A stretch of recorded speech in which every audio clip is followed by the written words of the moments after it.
Welcome, ladies and gentlemen, to the latest edition of St. Joseph's Prep Baseball here on WSJP, where today the Hawks of St. Joseph's Prep travel to New Jersey to take on the Crusaders of Bishop Eustace. For today's broadcast, I'm Ryan Sullivan, joined by Dom Schalk. Dom, how are we feeling about today's game?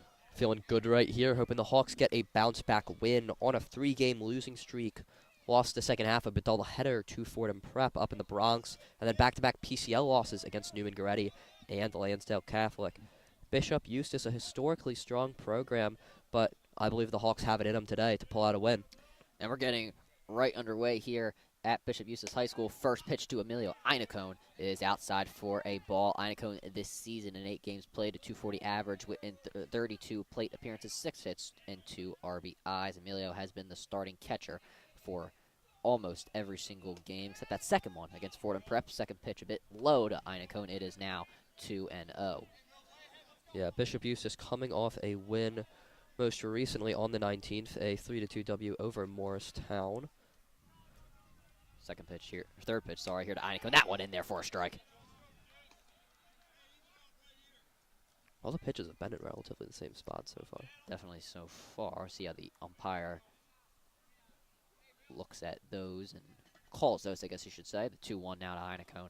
That one hit to second, fielded cleanly. Play over at first is made for the first out of the inning. Good start there for Bishop Eustace, but good contact made there by Emilio Inacone. Yeah, Inacone got decent velocity off that ball, but just went straight into the dirt, bounced easy to the second baseman. Classic play.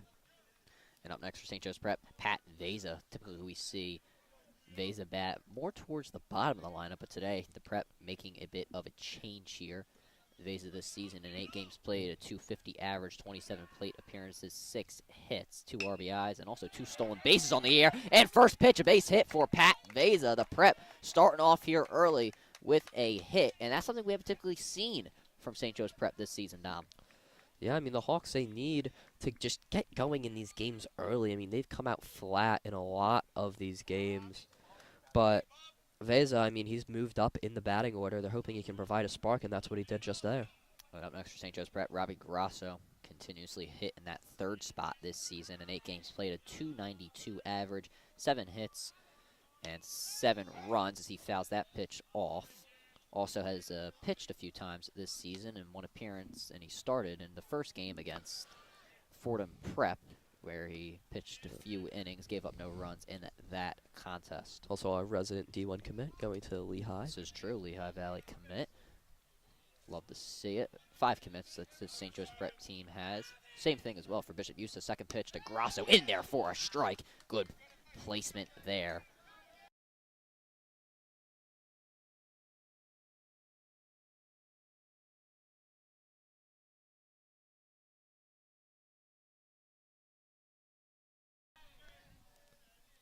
The 0-2 now to Grasso. That one really inside. 1-2 now.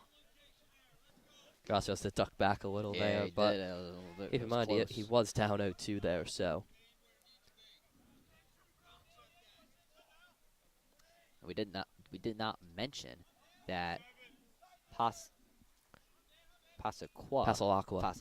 I apologize, is pitching for Bishop Eustace, and that one up there 2-2 now. Delaware commit, big blue hen guy. A 2.62 ERA in 1 appearance this season. No wins, no losses for him. Committed to Delaware, the Prep, they have their work cut out for them today, but obviously Pat Veza started off early with a base hit. The 2-2 here, Grasso. That one hit fouled back, and that game against Newman-Goretti that we commentated down, a few balls came our way. It was a little bit I do not want to be reminded of that Newman game. Balls kept landing near us. We lost on a balk in extra innings. That was just brutal. Brutal ending. Something that the Prep obviously was not a fan of, as obviously we know a couple people on the team. 2-2. That one in there. Strike 3 called. Got him looking. Robbie Grasso goes down on strikes for the first time today. Unfortunate look for one of the Prep's bigger stars, but Pasalacqua, obviously a high-caliber pitcher. Not shocked to see he's going to ring some people up. And up next for St. Joe's Prep, Chris Grasso, who was continuously bat after his brother, Robbie Grasso, and a good story that you see here for St. Joe's Prep sports. We've mentioned it earlier in the year, but we should bring it up again, that in all 3 sports we have seen brothers play together. Colberdino's and the McKees, right? Colberdino's and the McKees, exactly. I was just about to mention that. And now the Grasso's All three here. McKees scored in a game this year. This is true. And first pitch here to Grasso, not liking the call. It broke a bit late, but it's 0-1. I'd like to shout out Roman Colberdino's contributions to the Ultimate Frisbee team spring season this year. 5 touchdowns and the MVP in a game against Central. Whew, love to see it. Now Pasalacqua, the 0-1 to Chris. That one high, 1-1. Grasso this season has been one of the Prep's best hitters. 9 games played, a .385 average, and 16 plate appearances. He has been absolutely incredible. 2 doubles this season. Also, one of the best pitchers on this team. A 3.50 ERA. Last appearance came against Lansdale Catholic. Next one to Grasso, swing and a miss. 1-2 now to Grasso as the Prep. They are 1 strike away from not really being able to do much here in this inning. The Veza hit, not much has come since. Yeah, I don't want to strand Veza here, but it's seeming more and more likely. The 1-2 now to Grasso. Here it is. That one hit up the mound and a base hit. Chris Grasso, his first hit of the game, and the Prep 2 on with 2 outs. Yeah, Grasso just splits it right over second base. Yet another clean base hit. Runners on first and second for the Hawks. 2 outs, though. It's a bit of a precarious situation for them. We'll see if they can get out of that precarious situation when Tommy Murtha comes up to the plate now. 9 games played this season, a .240 average and 26 plate appearances. 6 hits, 2 RBIs. And if Tommy can get a base hit here, you know the speed of Pat Veza. We've seen it continuously over the course of the season. Could possibly get an early run here for St. Joe's Prep. Veza and Van Deen, 2 of the most prominent runners on this team. This one very low as Veza and Grasso quickly get back to their bases. Don't forget, it was very outside, too. Very outside as well. A bit low, and now a mound visit here. Is the dirt on the mound? I'm not sure what Pasalacqua just threw there. Yeah, it looks like a big chunk of dirt. That is very interesting. Yeah, definitely a tripping hazard there. Yeah, don't want to see that. It is a mound visit. The umpire's coming out to see what the predicament is. They have a electric scoreboard here. They do. It's very nice. It's very high caliber for high school. Yeah, you love to see. There was one at Cardinal O'Hara as well, and that was very good to make sure that we got all the hits and errors right. Yeah. But we'll see what happens here. I'm not sure what the problem with the mound is. As we just mentioned, it was a big chunk of dirt. I don't know. That'll do. I suppose that's the problem. I've never pitched before. You know, I played every position except for pitcher. I could not pitch. It was not good. I pitched one time. It was pretty. It wasn't optimal. Any runs given up? No, you have to get the ball to the plate to do that. Oh, okay. All right. Hey, man, cut me a break. I was like 7. Oh, all right. Played at catcher. Maybe we could have I switched to catcher. There was no stealing allowed, so the ball would just hit off the padding. Oh, boy. Okay. And anyway, getting back here, seems like everything is okay.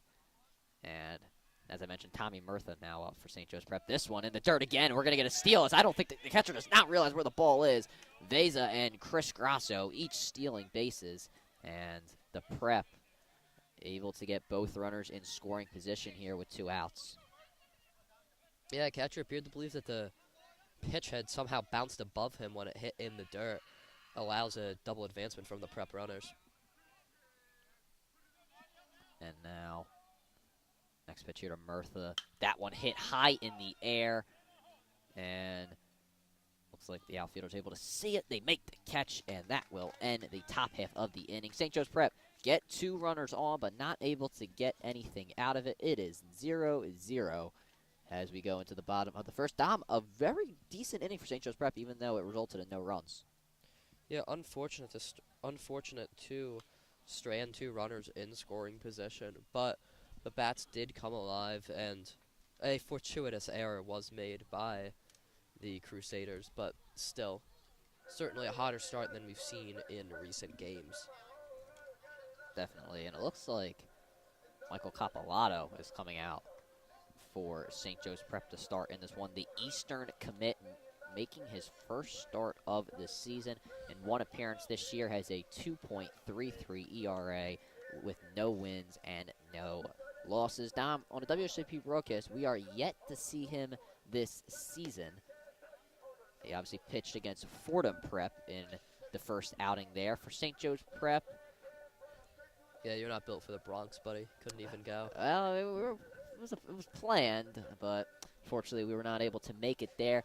For St. Joe's Prep in the field, doesn't really look like many changes from usual. I believe Robbie Grosso, he is DHing today, so that will mean William Ward will take on the third base opportunity.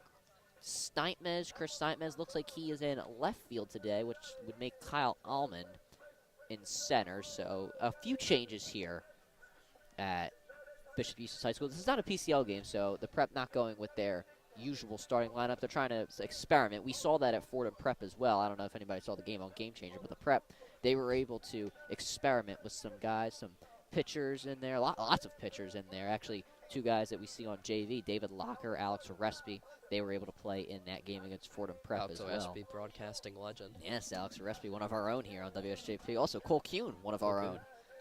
He is one of our own here, as getting set to start this pot. Known to many as CK Shoots. CK Shoots, because you follow him on Instagram. He has a very, very good photography I don't know, business or Instagram page, whatever you want to call Institution. it. He got me some pictures from my Instagram against LaSalle basketball, my end of the year post. Love LaSalle basketball. That was a very great game for us here at St. Joe's Prep. Are we gonna? It looks like that we're gonna get the throw down to second. We will, and great throw there by Einacone. Hopefully, get some runners. Let's get in the game. Yeah, let's get some runners out here.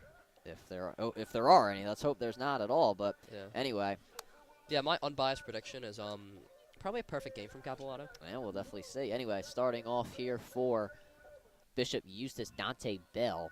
5 games this season at 400 average in 20 plate appearances, 4 runs, 6 hits, 3 RBIs, and 2 doubles on the year. As this is a great start for Bell, and this is somebody you want leading off if you are Bishop Eustace. You know, it's better for this one, Dom. We can actually see the numbers, unlike the game against Newman Goretti. Yeah. Anyway, educated guesses. Definitely. First pitch for Capilano. This pitch hit high. It will not go foul. Keenan not going to field it, but Murtha will for the first out of the inning. First pitch, first out.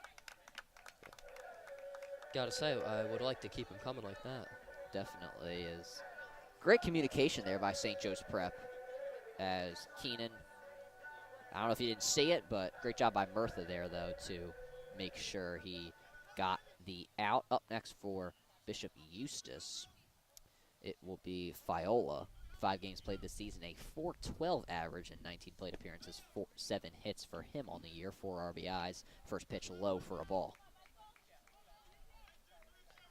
Obviously the best possible start, 1 pitch, 1 out for the Hawks. Just want to keep that flowing.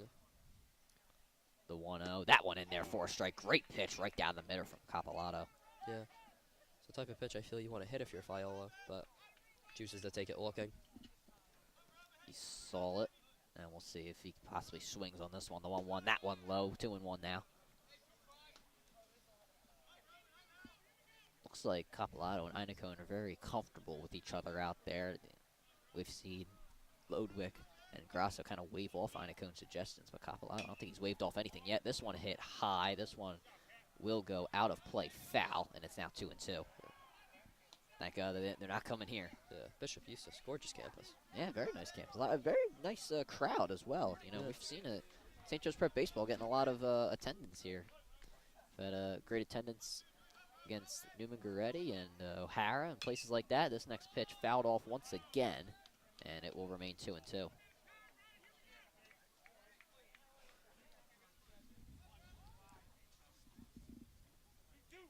Capilano trying to get the second out of the inning now. Be a good start here for St. Joe's Prep. The 2-2, here it is.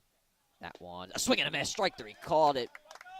Did not go in the dirt. Fiola was trying to run to first. He thought it went in the dirt. Umpire disagrees. Strike 3, that ends Fiola's first plate appearance.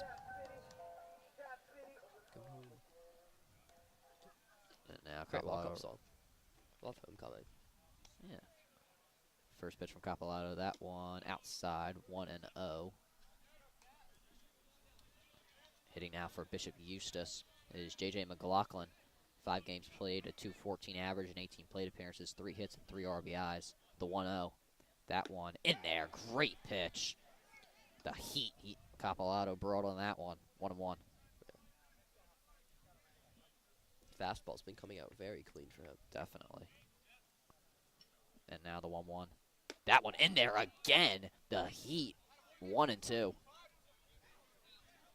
And now we will see if pitcher's count right here. See if he can go 3 up, 3 down this inning. we'll see if he can possibly get that done. Capolato weighs off the first 2 suggestions, likes the third one. Here's the 1-2. That one outside, 2-2. And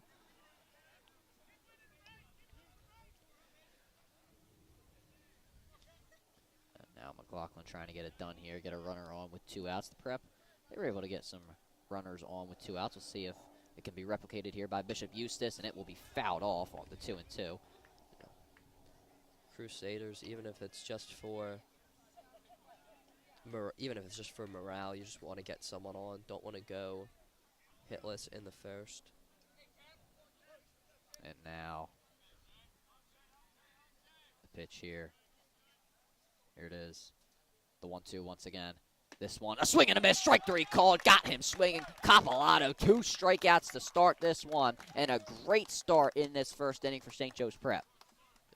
Capolato has come out throwing gas today. 3 up, 3 down for the Hawks side as they come into the top of the second, looking to help bring that momentum onto their offense. See if they are able to do so. We'll take a break here on WSJP. Don't go anywhere. We'll be right back.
We are back here on WSJP, where Johnny Sittler will lead it off in the inning for St. Joe's Prep. 4 games played this season, a 286 average, 28 plate appearances, 6 hits, 7 RBIs, a home run as well for him, and a swing and a miss to start.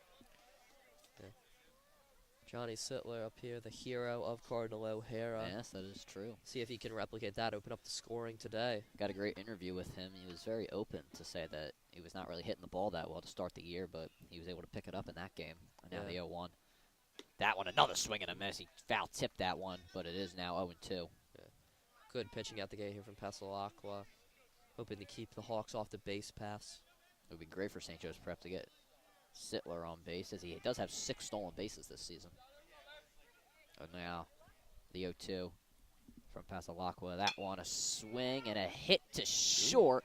Fielded cleanly, but it looks like Sittler's going to get there safely for an infield single. Sittler runs hard, and you have to respect that. Secures the infield single, despite the strong fielding at shortstop from the Crusaders. And up next for St. Joe's Prep, it'll be William Ward, who is playing third today for Robbie Grasso, who is playing designated hitter. If you continuously watch the WSJP broadcast, you would know that you've seen Ward a couple times. 5 games played, 333 average, and 9 plate appearances. And now, first pitch, that one outside, 1-0. And Ward trying to advance Sittler, who I mentioned, very, very fast, 6 stolen bases this season. Yeah. See if he can advance him. The 1-0 to Ward. That one in there for a strike to Heat.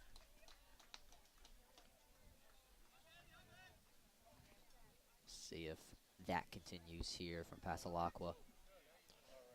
Looks back, Sittler, at least attempting to. Sittler didn't move a bit. Yeah. And now he throws it back to first, and it will not even be. Yeah. Not the best pickoff attempted. attempts when your guys to come off the bag to grab it.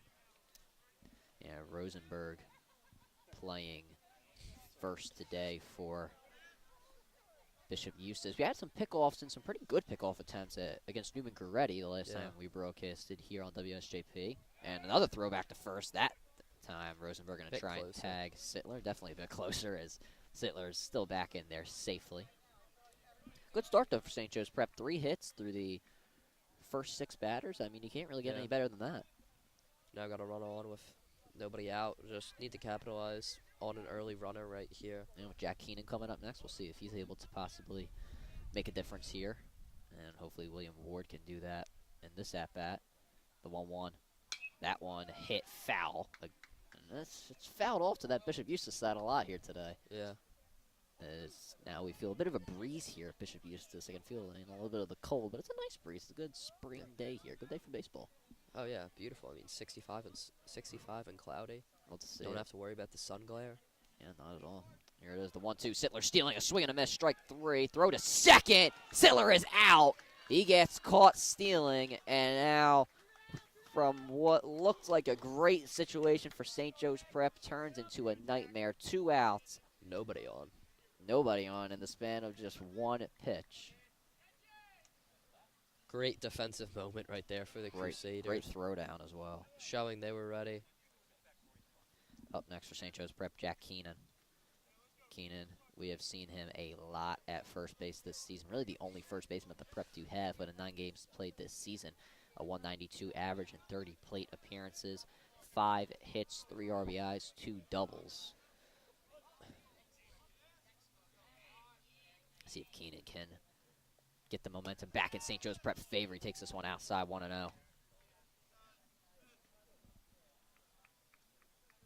And the Prep, they were looking good, and then it just seemed to all fall apart in the span of just 1 pitch.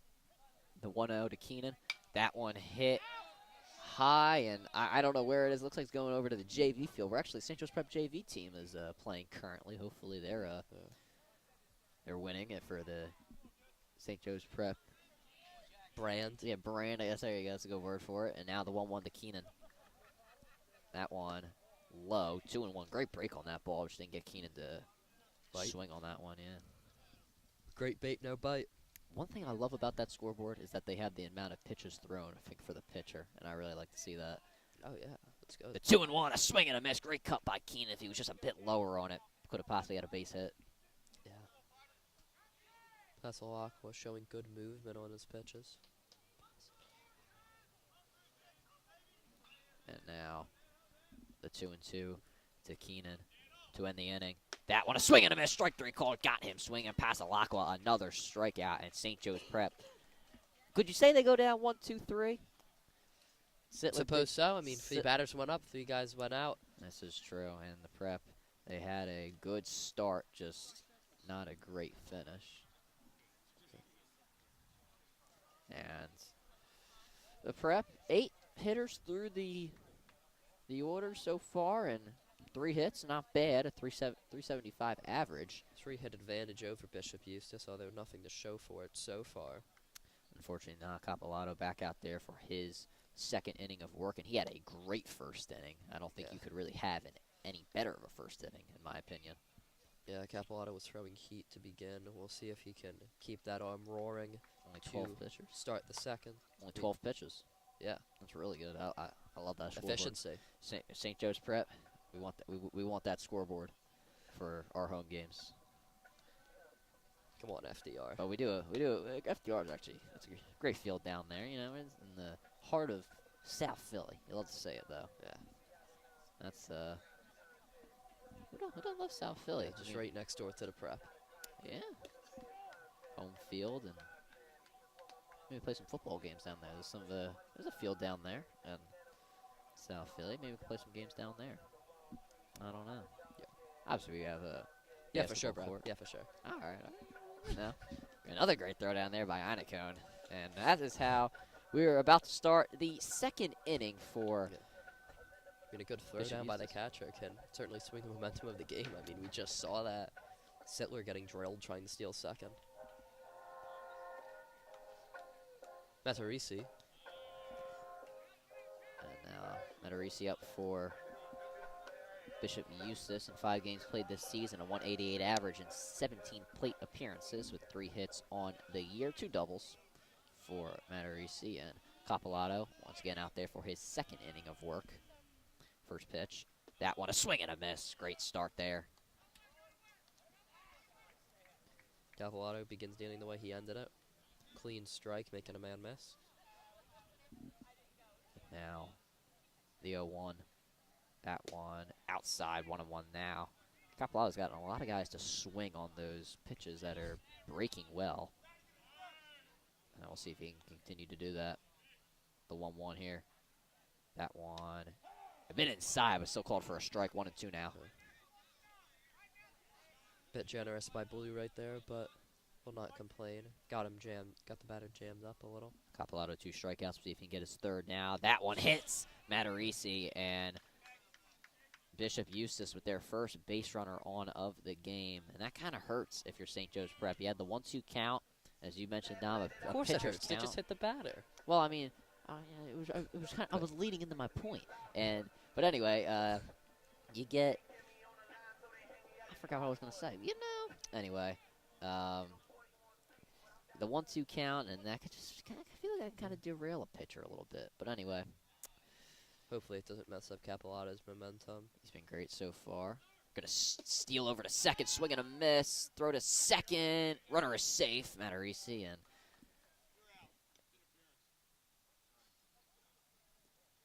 the umpire, I don't know if he was joking, but he said he's out because it's interference. He said he's out because there was interference. I mean, who's the batter?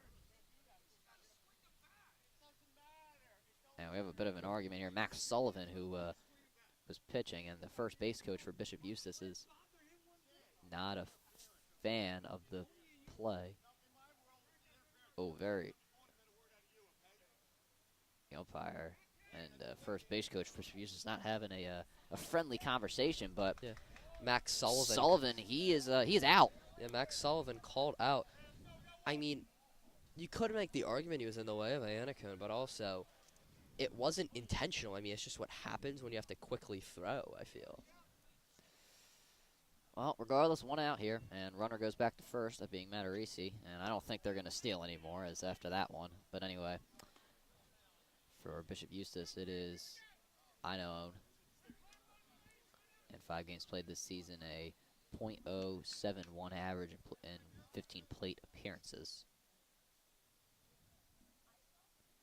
Second pitch, this one was in Inacone's glove, but it falls out, and now Bishop Eustace successfully is able to steal. Fumbled by Anacone, and Matarisi now reaches second. Runner in scoring position for the Crusaders, only 1 out. And now Bishop Eustace back to where they would want to be, if I do say so myself. And it's now 2-0. Certainly would like to have that out back, though. Definitely. And now that pitch in there for a strike. 2-1 count in favor of Iano. Capolato trying to get back into this at-bat here. I know. Very interesting way he gets to stand and actually holding his bat out pretty far. I mean, that's a... Reminds me of Brandon tactic. Phillips. Yeah, definitely say so. And now the 2-1. That one swung on and hit softly to Sittler. Play over at first is made cleanly for the second out of the inning. And Matarisi moves over to third with 2 outs. Yeah. I mean, base hit scores here for the Crusaders now. Good job by Anno to advance the runner. See if they'll be able to do so, and we will see if Mason Rosenberg, the first baseman for Bishop Eustace, is able to do so in 5 games played this season, a .231 average, 15 plate appearances, 3 hits, 2 runs, no RBIs on the year, but we'll see if he can get his first one. Yeah, hopefully Capolato has the stuff to get out of this jam. First pitch, low, ball 1. Rosenberg, the 7-hole hitter for Bishop Eustace. We're moving quick through the orders here down the Prep. They got through 8 in 2 innings, and so far Bishop Eustace on their 7th. The 1-0 now from Capolato. Takes a breath, the pitch. That one low again, 2-0. Capolato seems a bit frustrated with his last 2 pitches. You can kind of see it on his face there. He's got to regroup, though. Get back into it. 2-0 coming up. Capolato wants to get out of this inning here without a run scored. Once again, takes a deep breath. Another one, the pitch. That one in there for a strike. 2-1 now. Capolato trying to get this one done. Yeah. Iannacone shifts his stature when the pitch comes in. Drops into a knee on the left knee and sticks the right out wide. Trying to get down for those lower pitches that Capolato's been offering up. The 2-1 now. That one hit foul. It will go out of play. And it's right near those batting cages. Some nice batting cages here at Bishop Eustace. I don't think I've noticed. Yeah. A lot of noise coming from the Eustace bench, trying to throw Capolato off his game. Does not compare to what we saw from the Newman-Garetti bench. That was something. O'Hara was pretty loud, that was a real peanut gallery. O'Hara, they were loud too, but, you know, got to give these guys credit. They're trying to support their squads, but Capolato now, 26 pitches thrown so far. See if he can get out of this inning. Here it is. Looking Matarisi back at third. The 2-2. It is low, ball 3, and now high pressure situation for both Capolato and Rosenberg as it is a full count. Yeah. Full count, 2 outs, runner on third. One of the highest intensity scenarios that you can have in baseball. Someone's gonna have to break here though, and they're gonna leave disappointed. Let's see who does first. Here it is, the 3-2. It is fouled again, and that one is hopefully not gonna hit a car. Yeah, that one was fouled rocketed fast. Nonetheless, we will do the 3-2 again. We'll see if someone breaks first. See if that is Capolato or Rosenberg. Intensity here already at Bishop Eustace. Here it is, the 3-2. It is going to hit him. Hit him or it was a ball. It doesn't really matter. Take your base, Rosenberg, as now 2 runners on the corners. I mean, at least the runners didn't score. That is true. You got to give them that. 500 Rex, I got 500 pounds. All right. Just saying, these guys have pretty solid walk-up music. He's trying to sing? Wait. Yeah. Oh. Okay. Anyway, up next for... You didn't think I harmonized? I don't know. And Rosenberg now caught in a trying to steal situation as he's going to tag him out. But the run scores.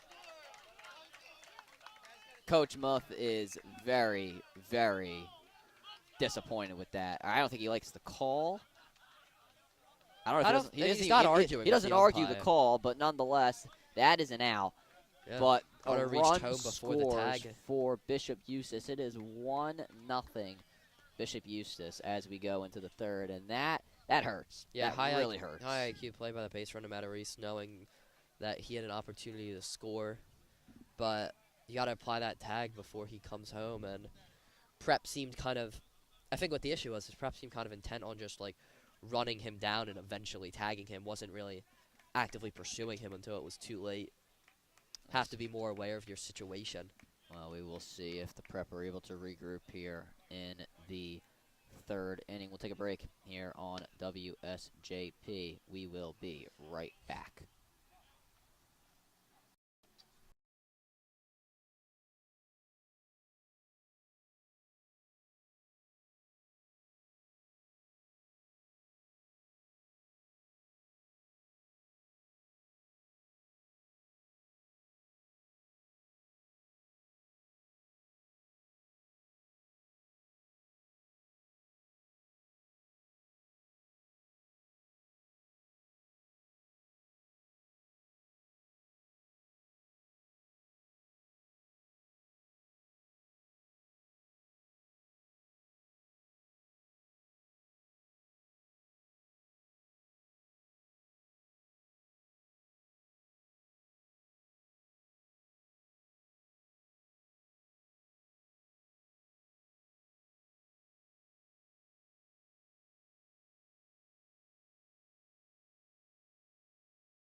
We are back here on WSJP for the third inning of coverage. Pretty quick so far in this game, but hitting first here for St. Joe's Prep, the 9-hole hitter Chris Steintmez, as he takes that one high for a ball. Steintmez in 8 games played this season, a .231 average, 14 plate appearances, 3 hits, and 1 RBI. Steinmetz, obviously that dual sport athlete. Next pitch in there, 1-1. Pass Aqua, beautiful pitch, painting the outside. And yeah, Steintman is a very great two-sport athlete, contributed to football this season, helping that state championship win. Steintman fouls this one back. Our cameraman, Mark Jameson, ducking for cover. Got a bit scared there. Nonetheless, it's 1-2. Steintman, with that speed to go along with being a receiver, has 3 stolen bases over this season as well, and it's now 1-2. Works in the outfield, too. Yeah. Showing off those wide receiver hands. Definitely. You have to see him drop one. Yeah, that's very true. And the 1-2 takes this one low and on the outside, 2-2 now. Yeah, lands in the opposite batter's box. No good right there. Lost control on the curve. Good thing nobody was on base, but Bishop Eustace, they've done a good job preventing any steals, though the 2 steals that they did have in the first inning, double steals. Yeah. Kind of backstop here, though. It's not very far at all. Not at all. The 2-2 now. That one outside, 3-2, and already a full count here. The St. Joe's Prep bench, Coach Stins, getting a bit loud there. Don't typically see Coach Stinsman get loud, but Coach Stinsman, I mean, great guy. Oh, he gives us rides to these games. Oh yeah, Gotta appreciate it. That's how we're able to do it. We should. When I thank the crew, I should probably thank him as well. I'm gonna start doing that. Anyway, the 3-2. Chris Steinmetz hits this one to short, fielded cleanly. We'll see if they're able to make it the first, and they are for the first out of the inning.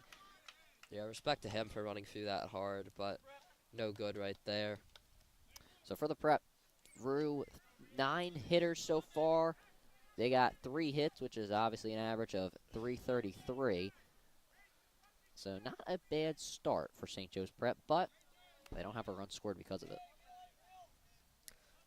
Crap, dude.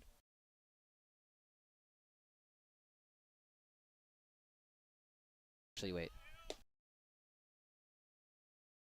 First pitch to Inacone, who is 0 for 1 on today's game.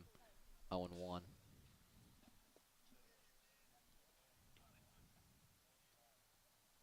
Eustace still hitless in today's game, although they have come away with the lead after Battery scores off the hit by pitch and some creative base running. That just shows how much base runners mean. And there was a timeout here on the field. As I think Ball there was came into play from JV, I believe. Or maybe I think so. Someone warming up on the opposite end of the dugout. I can't quite tell. Might have to get a JV update sooner rather than later. Point is, ball wasn't where it was meant to be. Yep. This second pitch, this one hit into right. Play is made for the out, and that is rough there for Emilio Inacone as he has to go back to the dugout. Fly out for him, second out of the inning. And up next, Pat Veza, who has one of the 3 hits for St. Joe's Prep so far. Was able to get a base hit in his first attempt, and it got the Prep going with their momentum, but it was taken away pretty quickly in the next few innings, which we are in now. And the first pitch to Veza in there for a strike. Yeah, Veza had a base hit in the first, wasn't capitalized on. Hopefully he can prompt a bit of something, but that's going to be hard when he's down with 2 outs. The 0-1, that one in there again. 0-2, Veza just kind of moved his head a bit back. He didn't really seem to like the call. Rolled his eyes a bit, but that one was a bit to the left. Well, we'll see if he's able to see it and now hit it. Here's the 0-2. That one high, 1-2 now. And Veza protecting the plate, trying to stay alive here.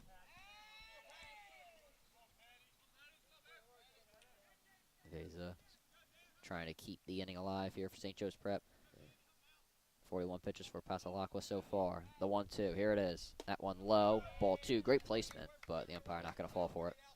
Yeah, Pasalacqua hoping to protect this Crusaders lead. Obviously been doing a good job of it so far. 2.2 innings and 42 pitches so far. See if the 43rd can get them out of the inning, and that will. Strike 3 called, got Veza swinging, and that will end the inning for St. Joe's Prep. No hits, no runs for the Prep, as they are going to have to go into the bottom of the 3rd, down 1-0. And once again, it hasn't been a bad start for St. Joe's Prep. It's just very, very unlucky when it came to that first run. Yeah, exactly. Just honestly just not quite engaged enough to deal with that base running conundrum, and a hit by pitch also just kind of a mental lapse trying to recover here from really self-inflicted mistakes, I think is the best way to say it. You could definitely say so. And now, Capolato's just got to stay firm on the mound here, not get shaken. Now that he's pitching from a deficit. and not to confuse any viewers, but Yates is going to be back up for Bishop Eustace as he did not hit predicament of the run scored that ended the inning for Bishop Eustace. Yeah. So he will get another opportunity here to see Capolato again, and that could potentially help him, as he's seen a few pitches from Capolato so far, knows what to expect, and could possibly get a leadoff single or double or whatever for Bishop Eustace. Yeah. We will see if he is able to do so. Capolato warming up, looks pretty good. Seems to have a great connection with Inacone so far.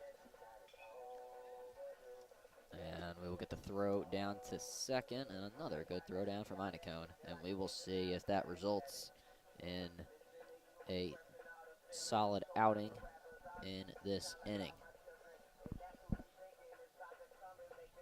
And Yates, once again, will step up for Bishop Eustace.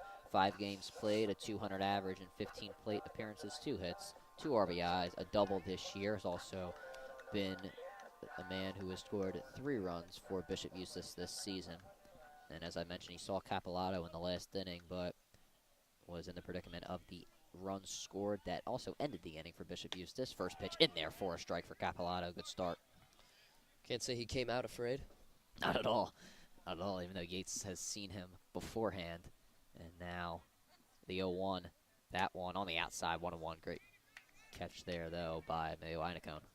Yeah, great cross-body extension right there. Love to see it. And now the 1-1 from Capolato. Very quick pitches he's been throwing. And now that one in there for a strike right down the plate. It's now 1-2. Capolato found quite a bit of strikes today. Definitely. I think Yates would have loved to see that one back, though, as that one was right down the plate. Capolato likes what Inacone is dishing out to him. That one high, 2-2 now.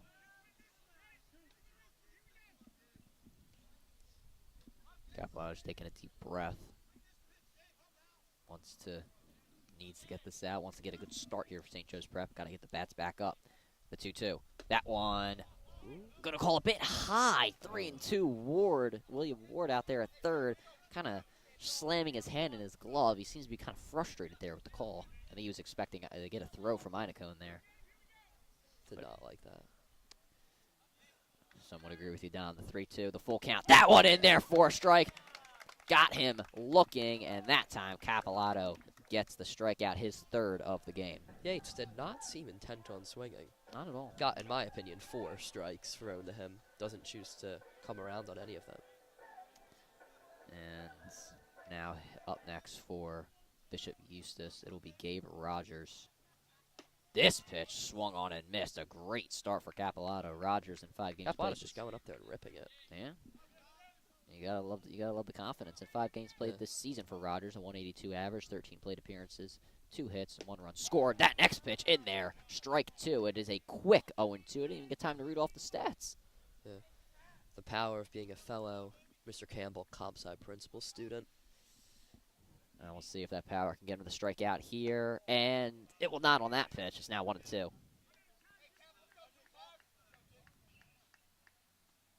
Massive coding guy on the mound right here. Really? Yeah, for sure. Let's see if he can code a strikeout here. Will he be able to do so? The 1-2. And he will not on that pitch. That will go over to the JV field. Heads up. Souvenir. Yeah, souvenirs. We got a souvenir earlier from JV as well. Yeah. Once again, still 1-2. 39 pitches for Capolato. Here it is. The 1-2 once again. Capolato gets him! Looking. Strike 3 called. Beautiful pitch right there by Capolato. Keeps throwing it fast, hard, right in the middle. Does not matter. Just blowing past these Eustace batters. Hawks may be down, but Capolato's pitching is certainly not the reason. And through the order for Bishop Eustace, no hits. Two runners on from hit by pitches, but No hits, and they still have a run. First pitch in there for a strike to Bell, who was 0 for 1 in his first appearance. Capolato, a great inning so far as he has been dealing on the mound. The 0-1. That one hit into right. The play is made for the out by Veza, which will end the inning. Capolato, what an inning. Comes out from giving up a run that was not really his fault, and he comes out there and deals an incredible third inning there for St. Joe's Prep. We will go to the top of the fourth. We're almost halfway through this one. We'll be right back here on WS.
We're back here on WSJP for the top half of the fourth inning. Robbie Grasso stepping up for St. Joe's Prep. He is 0 for 1 on today's game. Pasquilla is still out there for his fourth inning of work. First pitch, that one in there for a strike. A bit high, but still called for a strike. Grasso hoping for a better outcome than his first at bat. Both the Grassos hoping for that, though. Chris obviously not up yet. And Robbie going to give JV another souvenir. Hopefully it doesn't hit whoever that was in the head. Let me see who it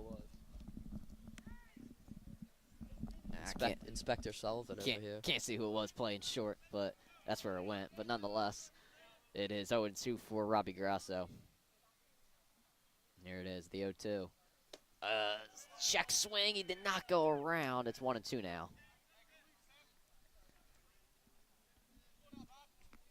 Grasso trying to protect the plate. Pasquilla not liking the calls. Yeah, doesn't want to chop here, though. The 1-2. In there, strike three called. Got him looking. Robbie Grasso not liking the call, though. Yeah, I thought that one was a bit inside. Clearly, Grasso not the most pleased, but Passalacqua continues to throw solidly. Passalacqua 4 strikeouts on the game. 2 of those have come from Robbie Grasso. But now Chris Grasso will step up for St. Joe's Prep at the base hit in his first plate appearance. Also a stolen base. Yeah. We'll see what the younger Grasso has in store. His brother Robbie obviously leaving us, but Chris has 2 more years with the program. And takes that first one for a strike. Chris, never really got a chance to talk to him of whether what college he potentially would like to go to, because, you know, one of the only sophomores on JV. You would think that he's definitely have some college interested. Maybe he teams up with Robbie at Lehigh. We'll see. Who knows? First, Just speculating. Come on, man. come on. Be a reporter. Go investigate, bro. You know what? I might have to pull out my investigative journalism, as they say. But You have that? I don't know, maybe for a later date. Third pitch in there for a strike, as it's now 1-2. Same count that Robbie was given. We'll see if Chris manages to step up to the occasion, though. You know, I'm not really an investigative journalist, and JV gives us a souvenir once again as a foul ball hit. Dom, you an investigative journalist? Not particularly. All right. Maybe one day. Get some insider information. Yeah, for sure. Well, you never know. And now the 1-2 here to Chris. That one hit. It's a short, fielded cleanly play over at first, made for the second out of the inning. Pasalacqua, good start for him in the last few. And up next for St. Joe's Prep, Tommy Murtha. He's 0 for 1. Hawks need the middle of the order to start shining a bit more. Has been suspiciously absent from the stat sheet so far. Got to highlight Max Sullivan at shortstop for Bishop Eustace. He's been the one completing a lot of these simple infield plays. Done it with solid bit of alacrity. And that first pitch was coming towards us as I just had to move back a bit, making sure that didn't come through the fence. But I mean, I didn't, but like it's okay if you're scared. you moved a bit back. Yeah, for sure. Yeah, for sure. Exactly. See, we can finally agree on something. Nonetheless, 1-0 now to Tommy Murtha. He's 0 for 1 in his first appearance. Yeah, just accidentally marked that as a strike in our score sheet. You're not an umpire, Dom. Can't make bad calls. No, sir, I would never. Never. And I think Yeah, no, souvenir. At this point, should we just switch fields? I mean, Yeah. actually, I don't know. I don't want to bring the whole broadcast over to the JV field. Yeah, man, I'm showing crutches. That's your job. Oh, thank you. Nonetheless, 1-0 to Murtha. That one low, 2-0 now.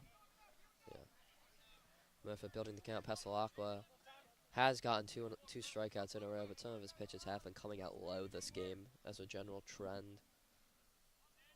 For Pasalacqua, he's thrown 53 pitches so far. I mean, you could possibly see Bishop Eustace going to the bullpen. And now this one outside 3-0. And Hitters count. now let me ask you. When Anthony Sorgi and I did the Archbishop Ryan broadcast, we had a debate on whether you should swing at a 3-0 count. Do you swing at Never a swing at a 3-0. Exactly. I That's would what I'm watch- saying. Never swing at a 3-0 count. Exactly. That's what I'm saying. Do you want to risk it all just to get half contact and the easy ground out? Well, Tommy Murtha walks on 4 straight pitches. Tommy Murtha seems to agree with us as he walks on 4 pitches, as Dom just mentioned. And Yeah, St. Joe's Prep. Pasalacqua getting up there in the pitch count at 55. I mean, probably be at least 60 before the end of this inning. You have to wonder if a substitution comes a bit sooner rather than later for the Crusaders. the Prep get their first runner on. That's actually the first walk of the game between both teams. Johnny Sittler up now as he got a base hit in his first plate appearance. And this one low, 1-0. Great placement, though, by Yeah. Yates. Nearly fooled me. Yeah. Great placement by Yates, and it's now 1-0. Here's some Johnny calls from the. I thought it was from the Eustace bench, from our dugout. And this one, right down the plate, 1-1 now. Gorgeous fastball pinned the outside of the plate a little. Nice heat. Sittler. Pasalacqua looking to not cause any issues. I mean, he had the Hawks with 2 outs and nobody on. Should be an easy situation to remove himself from. See if he can do so, and he pitches that one on the outside, 2-1 now. Everyone seems to be on high alert of Murph on first base, checking if he'll steal every time. We could possibly see it. Only have seen 1 steal attempt. Murtha, though, only 1 stolen base this season. So Time call. time called out by Sittler. Yeah, Murtha only 1 stolen base this year, but we've only seen 1 stolen base attempt so far from Bishop Eustace, or from both teams, I guess I should say. Yeah. And that's been from Sittler, and who's on base, and he hits this one into center. And the play is made for the 3rd out of the inning. Catch right there made by Maserisi. He was able to score the run for Bishop Eustace, and that will take us to the bottom of the 4th inning. Bishop Eustace, a clean first 4 innings for them. Bishop Eustace holding the Hawks scoreless. The momentum has just not been getting built at all for the squad. Prep's batting average has been knocked down to 214 in today's game, which is not ideal. Say that again. But for Bishop Eustace, they don't even have a hit yet. And they have a run, though. At the end of the day, it's Bishop Eustace 1 and St. Joe's Prep 0. Capolato back out there for his 4th inning of work. And we'll see if he can continue to get things done. It has just been a great outing for him so far. Yeah. He continues to play really, really well. And this is only his 2nd appearance this season. There's a great connection there with Einacone. The reason why he's Eastern's top guy. Yeah, that is. You can make the. I mean, based off this performance so far, you could definitely make the argument.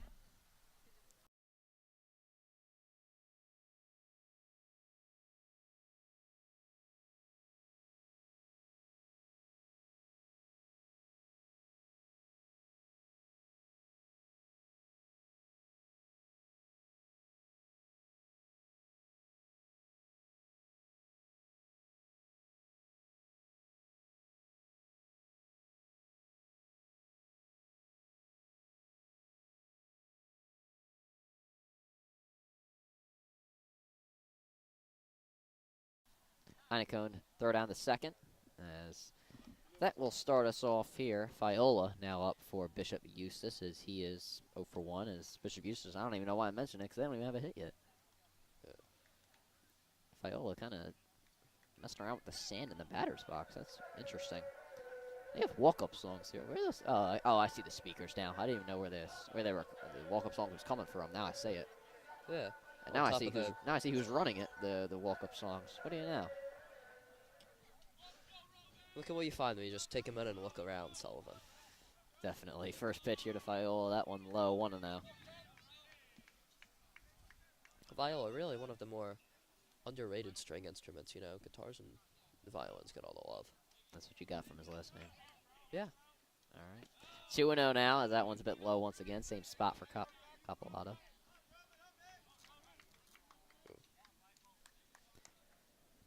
Two 2-0 now. Capolato. This one low once again, 3-0. As 3 straight pitches in the dirt. Yeah. Hopefully Capolato didn't get cold over there in the dugout. Need to see him bring that heat from earlier back, bring that intensity up, ratchet up the pressure here on Viola. Here's the 3-0.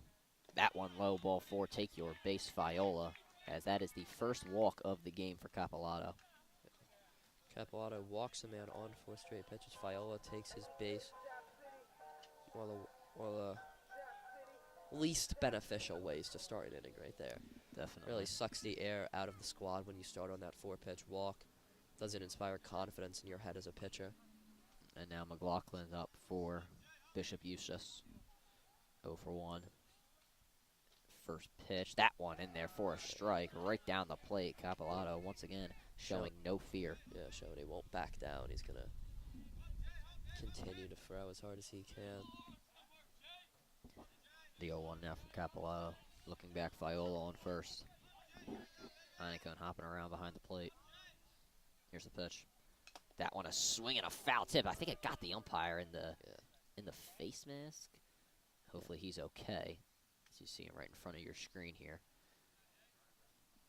Coach Muth coming out to make sure he's okay. As a ball to the face or ball to anywhere can sting. Yeah. Especially when it's Capolato throwing. Yeah, it happened to me a couple times in the catcher years, if I should say so myself. And, what league did you play in? CYF? Oh, it was a league down in Philadelphia, the Philly Dragons. They call it a league in Philadelphia. Well, the Philly Dragons they call it now. Wait, the league they call the Philly Dragons, or at the time it was called Taney. Oh, you played in the Taney League? I did play in the Taney League. They call it the Philly Dragons now. Yeah, I played in the FSA Fairmount Sports. Okay. Taney is. We would always get mad at certain kids from our neighborhood for going to play for Taney. Wow. Which perceived as a bit of a better league. Wow. Ridiculous. Well, you know. FSA travel boomed them, though. You know, Taney developed me into the broadcaster I am. So I appreciate what they did. If they were good, they would have developed you into a baseball player. Hey, where's come on. The 0-2. This one low. It's Fiola. Going to get caught here. He's going to be able to steal second as Keenan. I don't think he realized that Fiola was going to second and not going back to first. And a bit of miscommunication there from St. Joe's Prep. Yeah, St. Joe's Prep, I mean, what I've noticed in my game's broadcasting, I'm just not the best team when it comes to the base pass. I mean, first the issue that allows Eustace to score in the bottom of the second, and now this. Now the 1-2 for Capilotto. Timeout called by McLaughlin. Yeah. And Capilotto would be a very high leverage strikeout, if I would say so myself. Leverage, great word. Yeah. Pulling out my vocab bag, but other than that, Capilotto going to get the strikeout. Another one for him. That's his 4th of the game. McLaughlin goes down on strikes for the 2nd time today. And now Matarisi up is able to make the inning-ending play for the Crusaders in the 4th, or the top of the 4th. 1 out now for Capilotto and his crew. Here it is, first pitch to Matarisi. That one low, 1-0 now. Capilotto 51 pitches in 3.1 innings pitched so far. And the Prep, I mean, I don't know if you should really think about the bullpen. Capilotto's played really, really well. It's not like he's pitched an inordinate amount either. No. The 1-0. Matarisi takes that one low, 2-0. You kind of hear the noise chirping behind me. Yeah, so you should say. 2-0 now to Matarisi. Hear the encouragement behind me as well from the St. Joe's Prep fans. 2-0 from Capilotto. Here it is. That one low again, 3-0. And Capilotto walked Fiola in 4 straight pitches. We'll see if he emulates that here for Matarisi. Matarisi, obviously the man who scored earlier for Eustace. Capilotto, definitely not going to want to have him on base. He's an intelligent base runner, and the Hawks have struggled with that. 3-0, that one outside ball 4. Take your base, Matarisi. 2 walks in the inning for Capilotto. Yeah. Unfortunate start for Capilotto. Iannacone will visit the mound.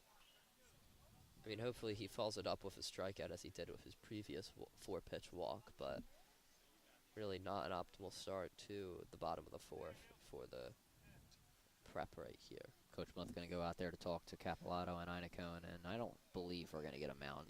I don't think we're getting a substitution. Pitching change. The good thing, though, for St. Joe's Prep is that it creates a double play opportunity here, as you don't really have to worry about Fiola on second that much because you can get the double play if you are in the position to. But Coach Muth's going to talk to Capilotto, give some encouragement. Iannacone going to do the same, as both men will go back to what they were doing. 2 runners on for Bishop Eustace here. 1 out in the bottom of the 4th inning. And now Max Sullivan going to step up for Bishop Eustace, 0 for 1 in his first appearance.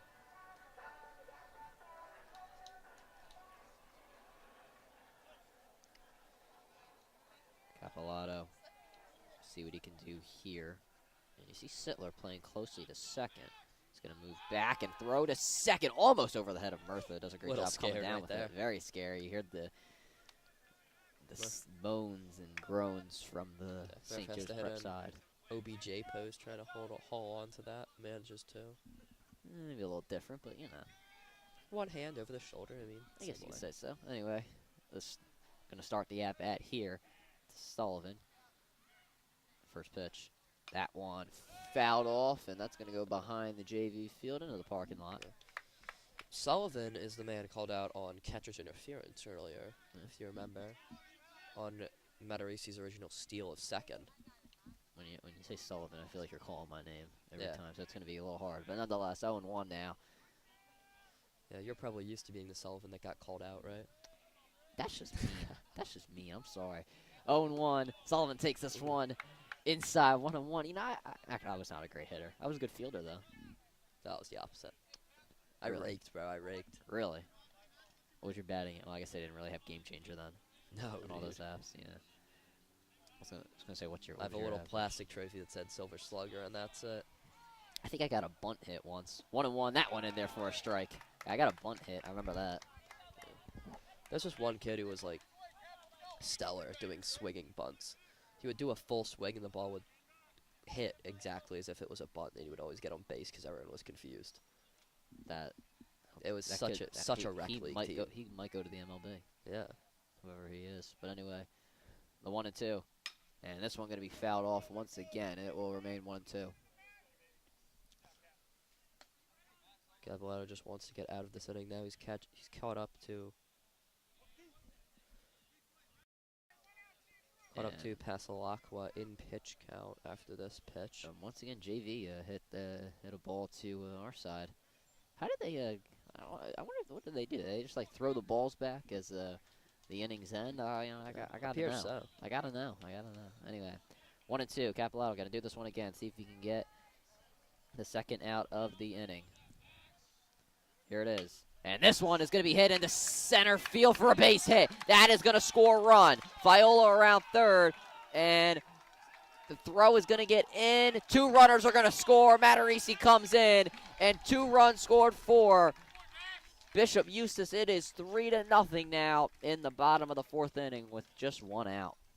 Sullivan absolutely rips it into the left center gap right there. Beautiful contact. Capilotto. Pitch goes fast, but then it drops down, and Sullivan reads it the whole way. 100%. Now, a larger mound visit, and I think if you're Coach Moof, you're certainly pondering the idea of substituting Capilotto a lot harder now. Although, actually, I was going to say there's 2 outs, but that is not true. Only 1 out here in the bottom of the 4th. And the Prep, they will get a substitution. Nolan Cobb comes in for St. Joe's Prep to relieve. Capilotto threw quite a few good innings here. Have to respect it. And Cobb in 1 appearance, no earned runs, no wins, no losses, pitched against Fordham Prep. Like he's a ghost. Yeah. Pitched against Fordham Prep in that Bronx visit. And Cobb will warm up here for St. Joe's Prep, and we'll let the viewers look at him warm up. We'll take a break here on WSJP. We will be back in a moment.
Up next for Bishop Eustace, it'll be Einone, 0 for 1 in his first appearance. I feel like we're missing a vowel in that name. You never know. First pitch from Cobb, that one low, 1-0. As Einone drops that one as well, making sure there's no steal, though, from Sullivan.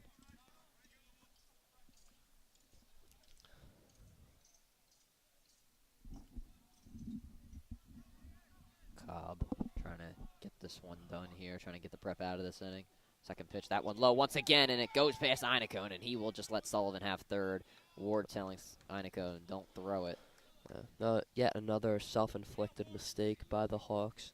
Hands Eustace an advancement on the base pass, puts a man on third with only one out in easy scoring position. That is Bishop Eustace's second stolen base of the game.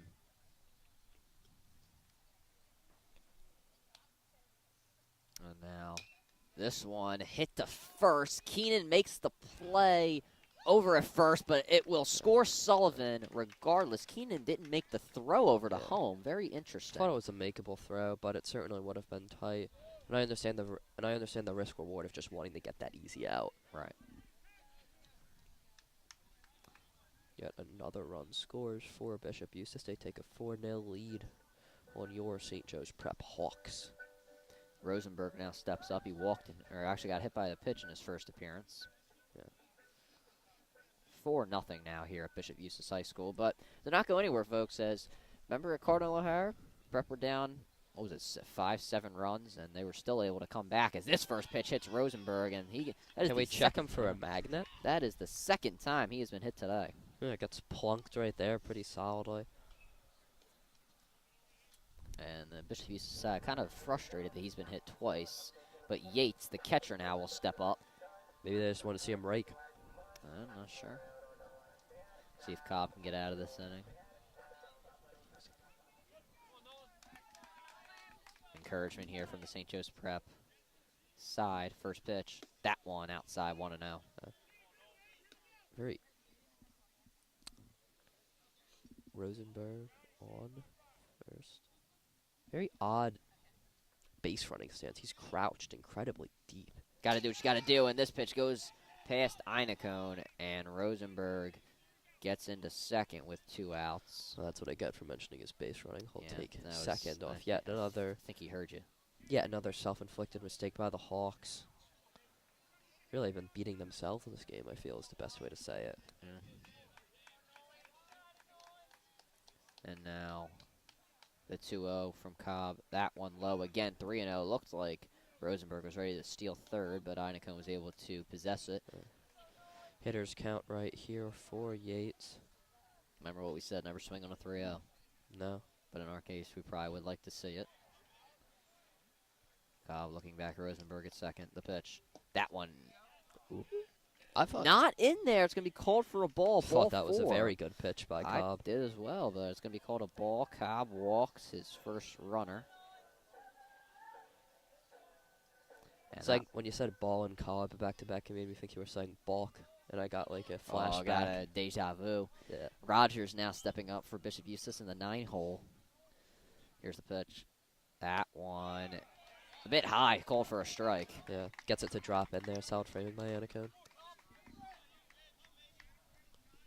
And now Cobb starting fresh here with a new batter, trying to get it done here. 2 runners on. The 0-1 from Cobb. Looking Rosenberg back a few times. Here's the pitch. That one a swing and a miss. Strike 2. Nolan Cobb just needs one more to get out of the inning.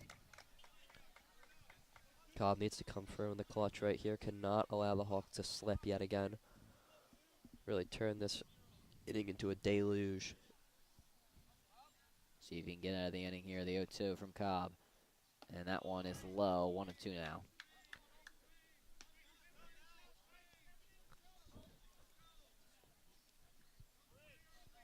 Cobb trying to get this one done. Trying to get out of the inning. The Prep definitely need it. The 1-2 from Cobb. Here it is. That one low. Good stop there by Einacone. Everybody stays. And it is now 2-2.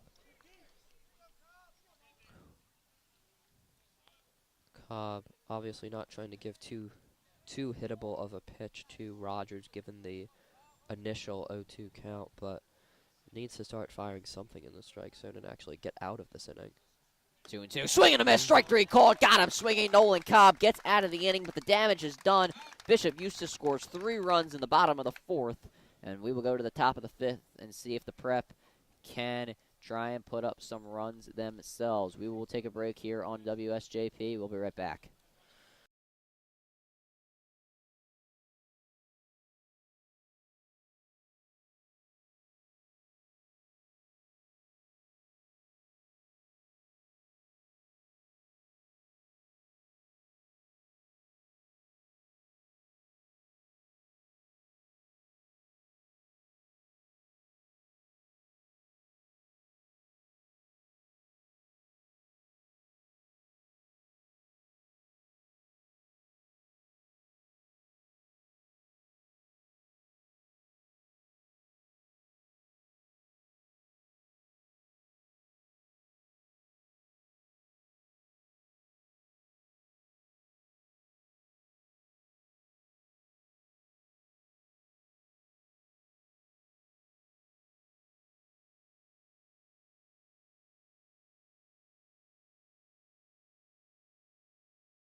We're back here on WSJP. William Ward leading off for the Prep.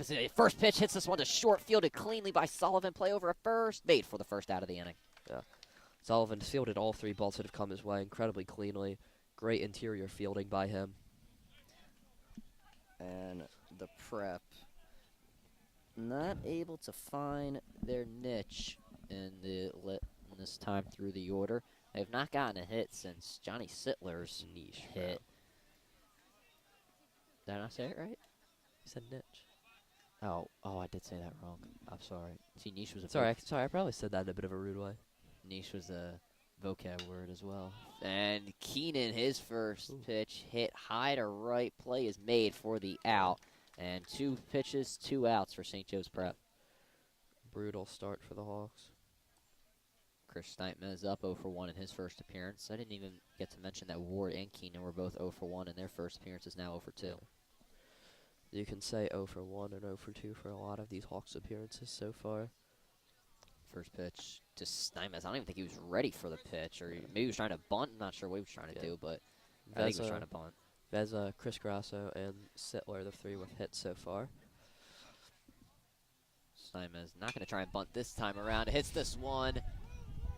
It's in fair territory, and Rosenberg makes the play for the out. 4 pitches, ends the inning, and that is quick.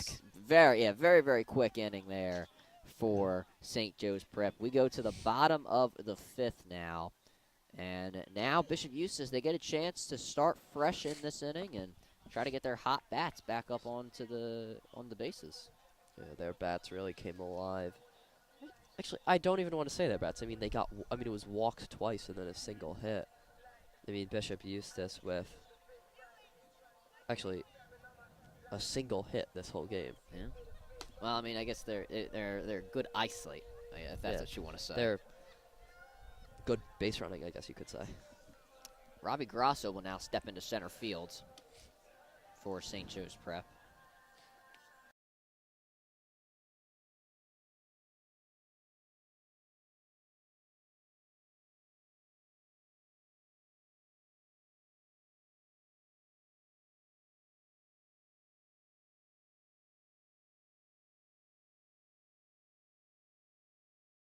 That does.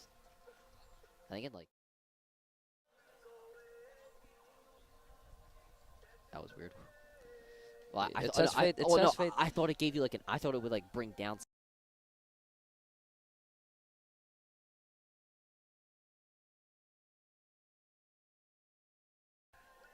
Nolan Cobb now back out for St. Joe's Prep. Einecone throws it down to second as the Prepper gonna have to get a shutdown inning to really get their momentum back here. Cobb 13 pitches thrown in the 2 outs that he was able to get in the 4th. Hopefully for him, he's able to not throw as many pitches, or maybe just as many. I'm not necessarily sure, but nonetheless, umpire warning the Prep to get their players back near the dugout. Hopefully that warning does not result in anything substantially bad for the Prep. We'll see how this all turns out. And first pitch, a bunt attempt. Nothing there, but it is high, 1-0. Bell is now up. He's 0 for 1.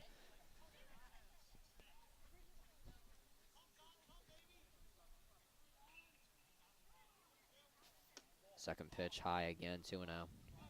Yeah. Strike zone appears to be a bit lower at times today. I feel like I've liked some of these high pitches that have gotten called balls. As we mentioned, the eye set of Bishop Eustace has been great. And this next pitch in there for a strike. Cobb, his first pitch, first strike, of the inning. Cobb liking the second suggestion Einecone gives to him. Here's the 2-1. That one inside, 3-1 now. Not the start you want to have if you're Cobb, trying to recover after the Hawks got shelled in the bottom of the 4th. Now starting with a hitter's count here. This next pitch hit into left, and that one is going to drop for a base hit. Bell rounding his way to second, and he is now going to head for third. Steinman is trying to get it in, gets it to Sittler. Bell to third safely, and a leadoff triple for Bishop Eustace. Absolutely just a demoralizing start for the Hawks right here. Bell uncorks into deep left field, and it gets stuck under the fence, just bouncing off of it. Not an easy job to field. And now Fiola up for Bishop Eustace. 0 for 1 in his first appearance. Also has a walk.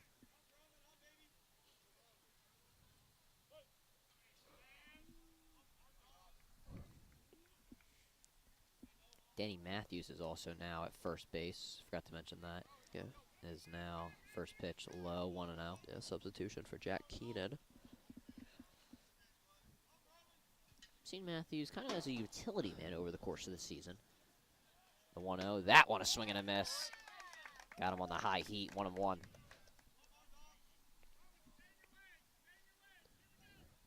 Bell leads off third, as really anything can get him home, anything that's in play. Prep infield moving in, and this one gonna be hit into the gap into right field. That is a base hit. Grosso able to stop it as Fiola with an RBI base hit. Yeah. Gorgeous rip, base hit into right center. A textbook hit by Fiola to knock in Bell. Hawks now down 5 as Cobb struggles on the mound in relief of Capolato. And now Coach Muth going to come out and most likely for a pitching substitution here for St. Joe's Prep. And Doubt Cobb comes out that quick, but yeah, he's on the verge of it. See if he does so. Coach Muth talking to his infields. Kind of feel bad for the outfield. They're kind of lonely out there, you know? Yeah. I played right field most of my time. I was picking dandelions. Yeah, back in our younger days, you should say. And they will leave. Back in my youth. Yeah, they will leave Cobb in there. Yeah. Have to show confidence in your guy. Can't take him out after only 21 pitches. It's demoralizing.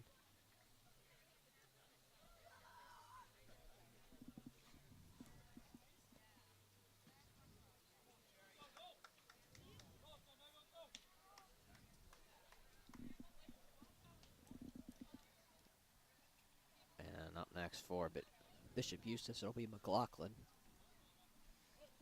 And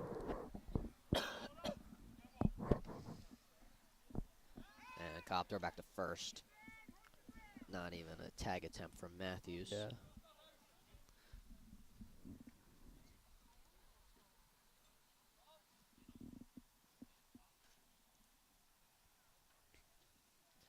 First pitch tipped, but Einekon able to catch it. There's a strike. And Einekon looking back Fiola at first. He goes nowhere. Yeah. Hawks extra cautious with the base runners. They've gotten burnt out there quite a few times. And steal from Fiola. Einekon able to stop it, but he's not even going to attempt the throw to second. A steal for Fiola. His second of the game.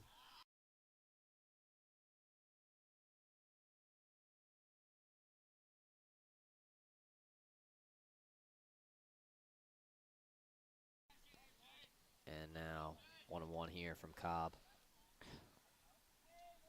to McLaughlin. Here it is. And going to be hit to third. Great catch there by Ward.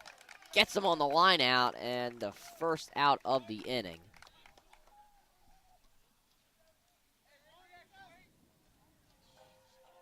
And that is what you needed if you're St. Joe's Prep. You really needed that play that'll get the momentum back a little bit, as you are down 5 right now, but you just needed something. And up next, Matarisi, as he has walked in his first 2 appearances. See if that's replicated here. That pitch low. Fiola going to stay at second. It's 1-0.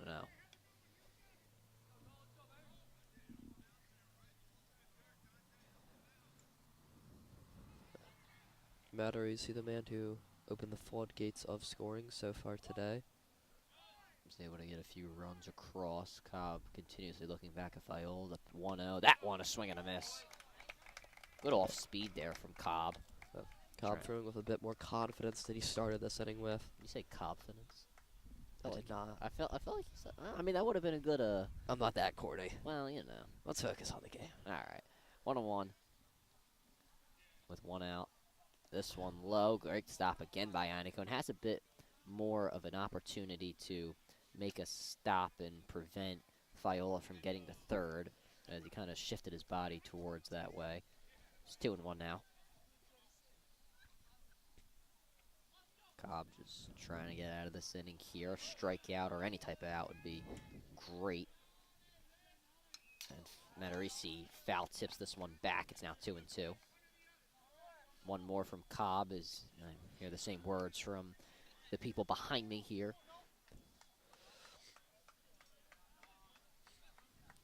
Cobb trying to get this done.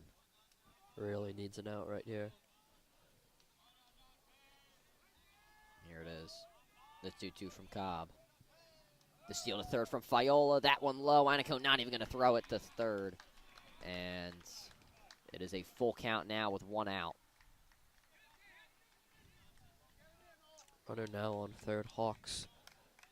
That is Fiola's third stolen base of the game. 5 overall for Bishop Eustace here today. Trying to think of a word that both is kind and also conveys the severity of the issue, but Hawks are getting shellacked on the base paths is what I'll say. Matarisi hits this one high, and it'll be into foul play. As oh my goodness gracious, that almost hit somebody. Punks off the bleachers right to our side. It was coming towards one of the Bishop Eustace parents.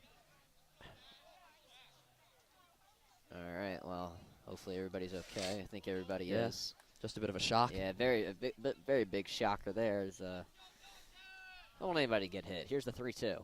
That one low ball for Fiola. Gonna stay at third. As Dom, you mentioned, the backstop not really too great for runners who are looking to steal home. But Matarisi walks for the third time today.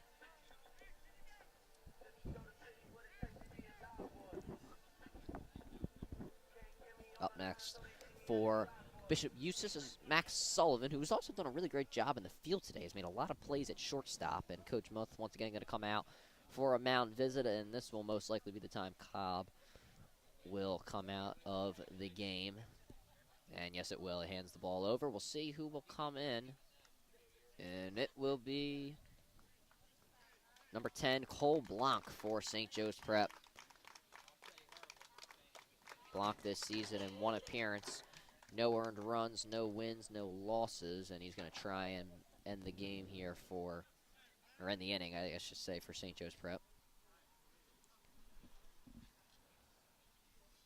Blanc, yet another guy who hasn't exactly gotten the most action for the Hawks this year. This is an out-of-league game, so while it does hurt the record a bit if you do lose, doesn't hurt you at all in the PCL standings. There you go. That's better what I should say.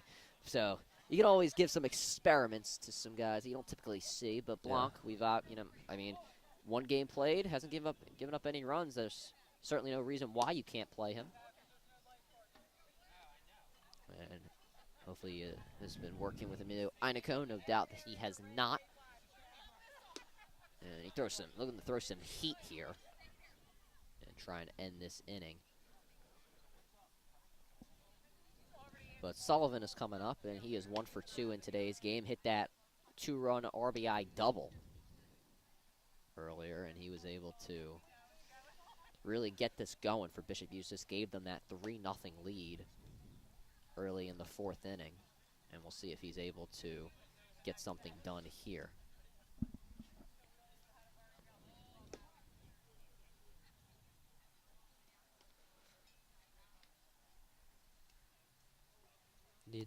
The Hawks really just need any sort of shake-up to try and adjust this game. The thing is, even if the Hawks shut out Eustace the rest of the way, which isn't indicative of the way they've been playing, they need to get these bats awake in a bad way.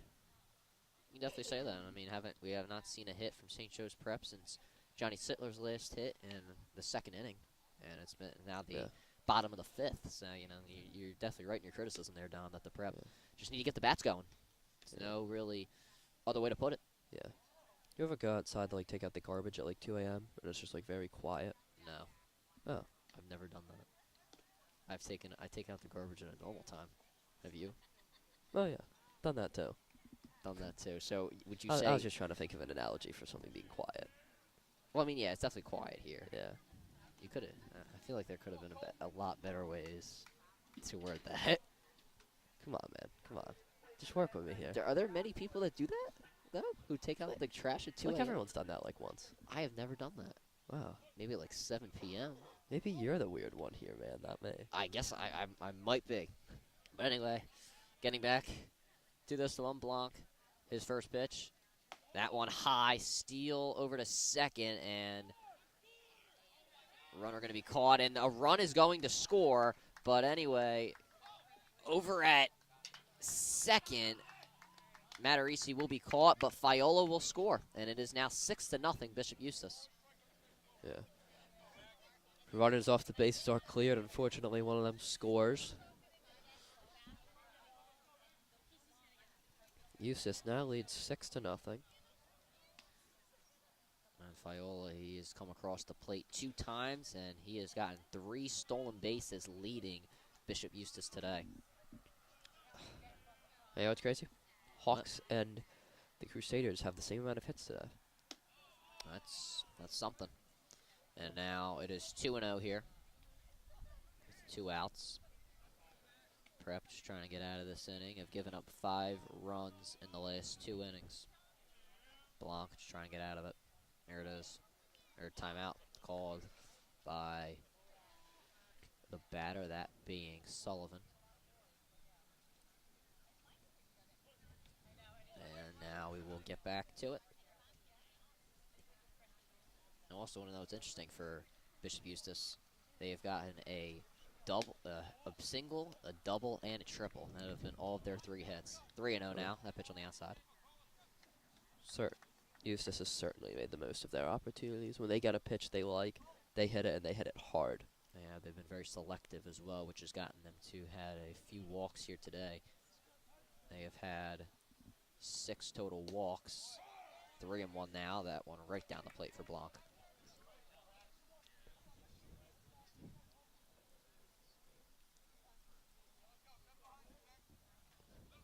3-1 now. Blanc pitches that one, strike 2, and just like that, Cole Blanco has an opportunity to get out of the inning.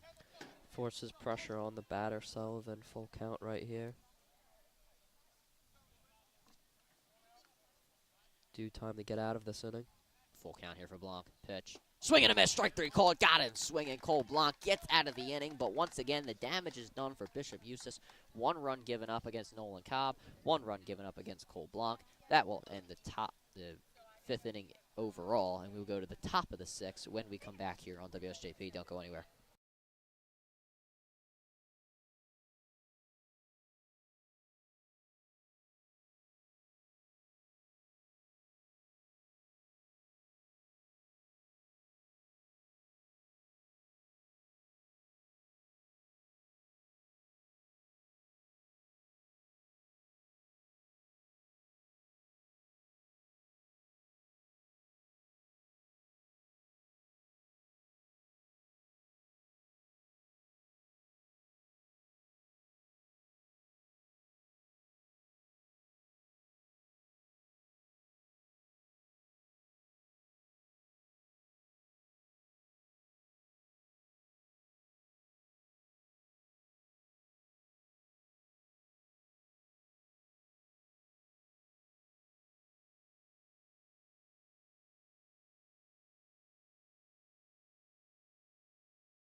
Up next, Dylan Palantino pinch hitting.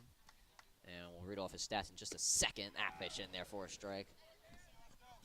Palantino in 8 games played this season, a 286 average, 23 plate appearances, 6 hits, 1 run scored, 4 RBIs, and a home run. That pitch, a swing and a miss, got him on the outside. Great break on that ball from Pasaquilla.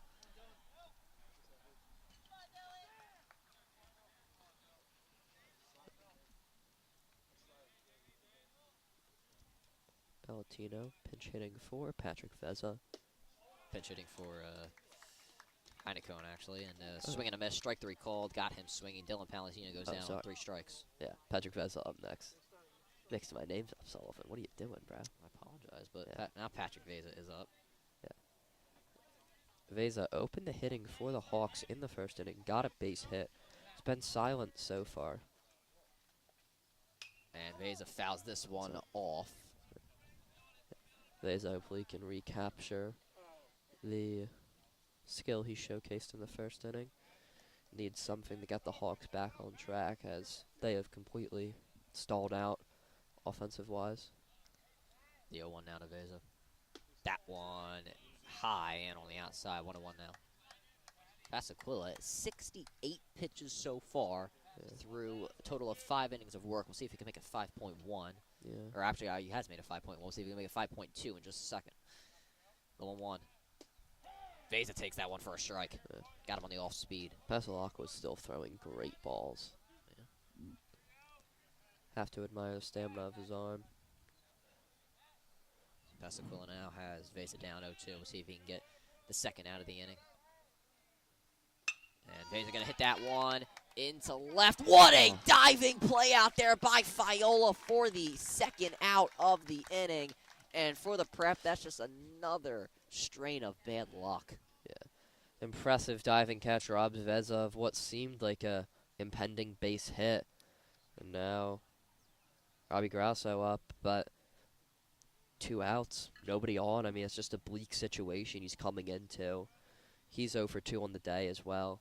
Not where the Hawks want to be. First pitch to him, that one high, 1-0. Grasso just shaking his head. I think he's a bit frustrated with his at-bats. He struck out twice today. It's just not where you want to be. See if he can get a 2-out knock here. Here it is, the 1-0 to Grasso. He hits that one through second for a base hit. Robbie Grasso, his first base hit of the contest. Hawks, for the first time in a while, get a real authentic hit. Get a man on base. Who else but Robbie Grasso?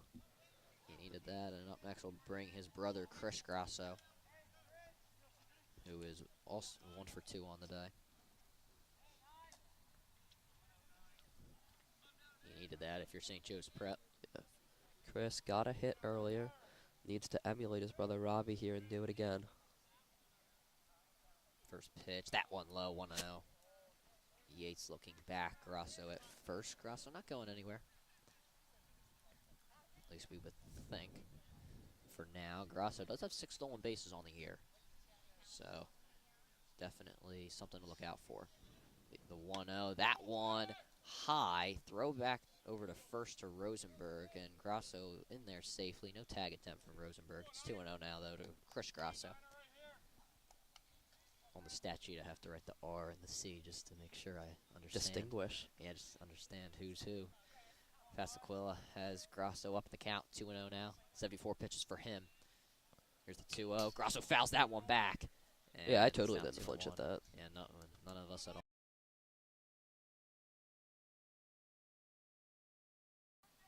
And Pasalacqua now has Grasso up the count once again, 2-1. I think the only one that didn't flinch there is our cameraman, Mark Jameson. Guy's improving already. And now the 2-1 to Chris Grasso. Here it is. He swings and misses on that one. Great break in the later stages of that pitch. You got to give credit where credit is due to Pasalacqua. I mean, 76 pitches in, and Pasalak was still throwing all his stuff out there. 2-2 to Chris Grasso. Pasalacqua trying to get out of the inning. Grasso stealing second. Chris one foul. And it went behind us. Yet another souvenir. And for JV. I think I might have actually went to their dugout. Yeah.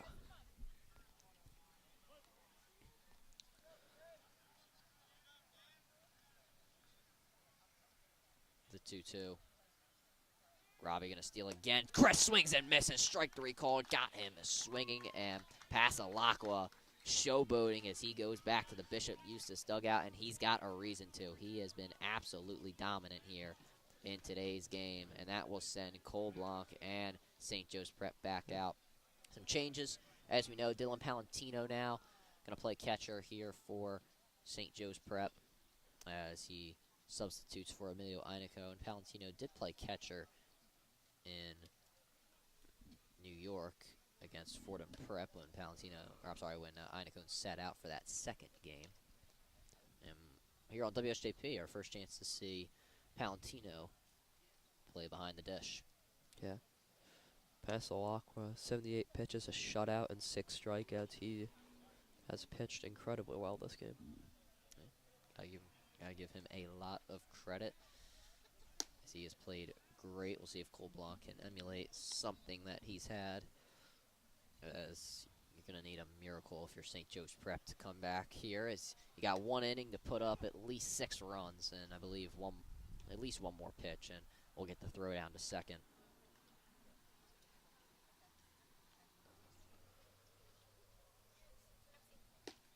Valentino throw down to second. Very nice throw, and the meeting over at the mound, I should say, as also Nolan Morawski will step over at shortstop for St. Joe's Prep. Robbie Grasso remains in center, and Jack Sayer at third base.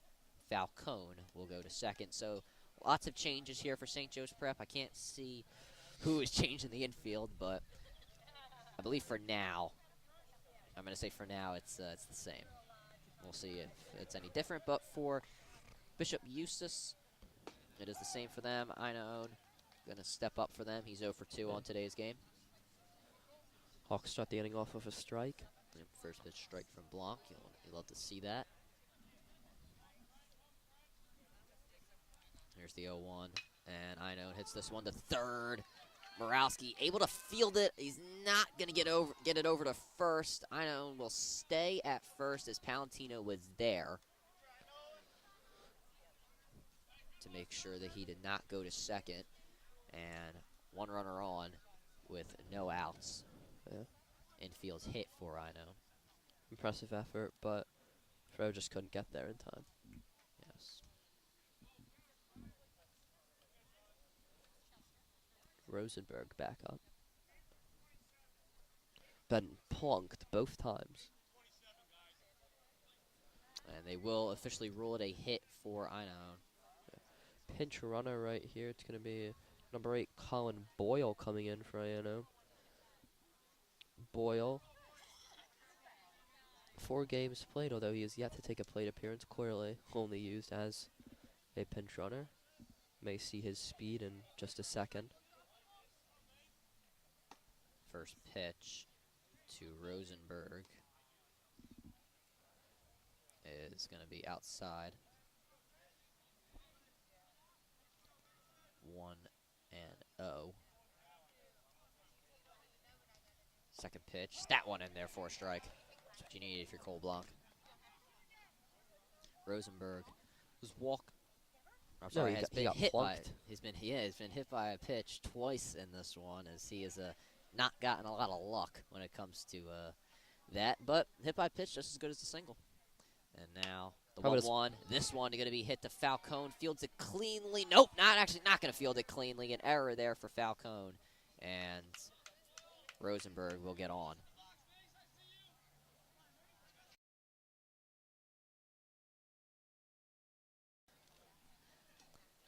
Just a shame there if you're Falcone. It looked like he had it. I think it just kind of fell out of his glove. And just a real shame there. Yeah. And Yates will now step up for... Yeah, Falcone substituted in for Murpha, by the way. Right. Step up for Bishop Eustace. Yates 0 for 1 and has walked as well in this one. And Blanc pitches that one in there for a strike.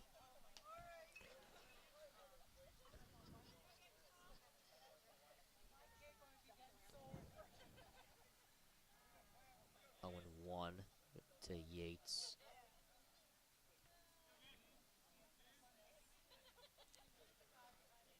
Blanc looking back. His runners. Here's the pitch. That one in there for a strike. Pitcher's count right here. 2 strikes, 0 balls. Have to capitalize, especially against the bottom of the order here.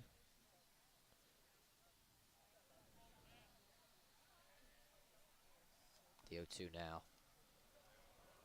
A swing and a miss. Strike 3 called. Got him swinging. Cole Blanc, his first strikeout of the inning. Yeah, gorgeous drop right there by Blanc. Makes him catch, makes him go out, swinging and missing. Brutal chop right there. Up next for Bishop Eustace, Mason McCaffrey. 2 games played this season, only 2 plate appearances. No hits for him, and he will sub in for Rogers. First pitch, that one in there for a strike. Got him on the off speed. Coach must yelling something over to Weaver, who I believe is in left field.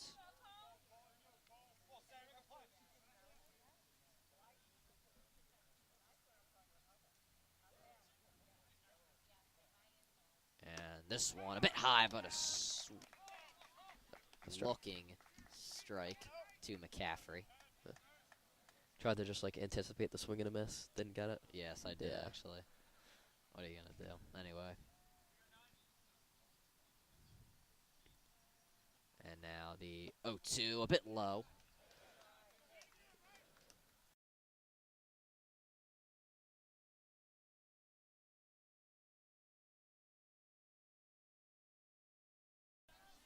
And now the 1-2 to McCaffrey.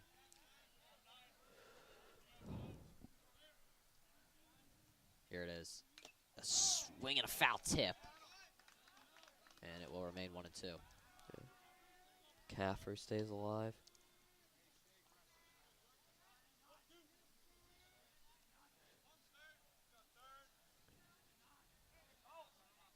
See if Blanc can get a very good high leverage out here. That could definitely help the Prep get out of this one. Here's the 1-2, a swing and a foul ball back, and McCaffrey staying alive, getting a lot of encouragement from that Bishop Eustace bench. Definitely going to give him some confidence to possibly knock one through the gap.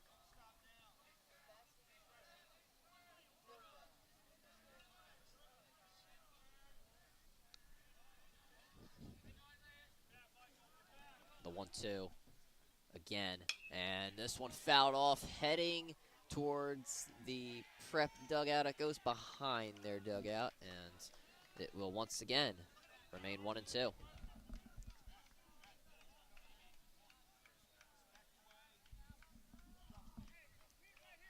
Once again, the encouragement, just keeping McCaffrey alive, and that's what you want to see. Possibly get some more runs. You can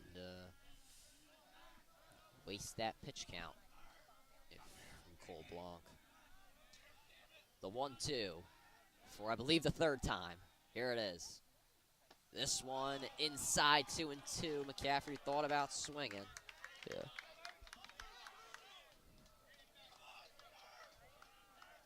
A lot of encouragement being given to McCaffrey here. Definitely. The loudest this Eustace crowd has been thus far. Here's the 2-2. And this one high, 3-2. Blanc, I mouthed something. I don't know what he said there, but it was a very, very close pitch. Yeah. Launch just needs it to drop slightly more, and he would have had it. Here it is, the 3-2. You hear Bishop Eustace, as Dom says, the peanut gallery, the 3-2. That one high, take your base. And no play. And bases loaded here.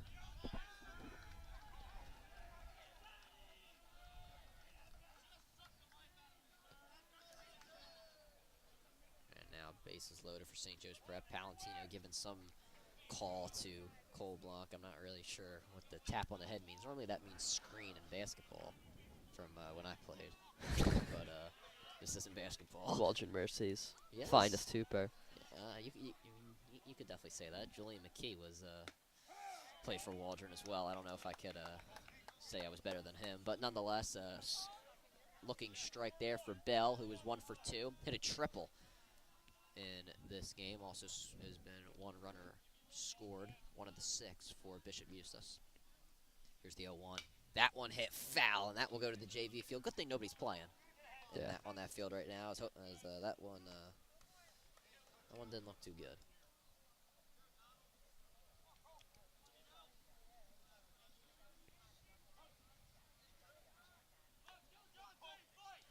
The 0-2 now to block once again.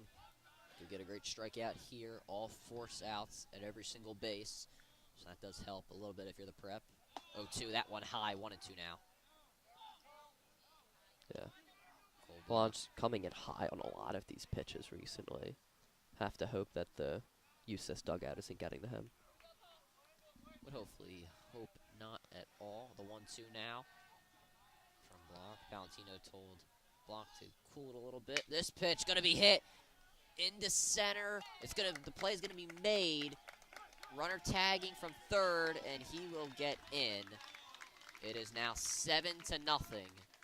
Bishop Eustace.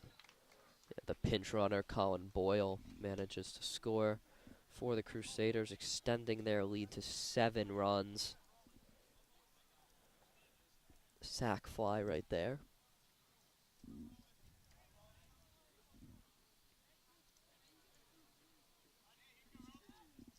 And up next, Viola for Bishop Eustace. As this one was high, and everybody thought about stealing, but Palantino, great grab to make sure that that did not happen.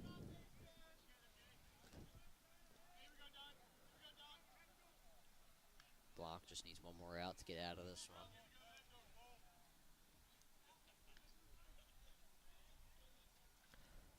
This one high again, 2-0.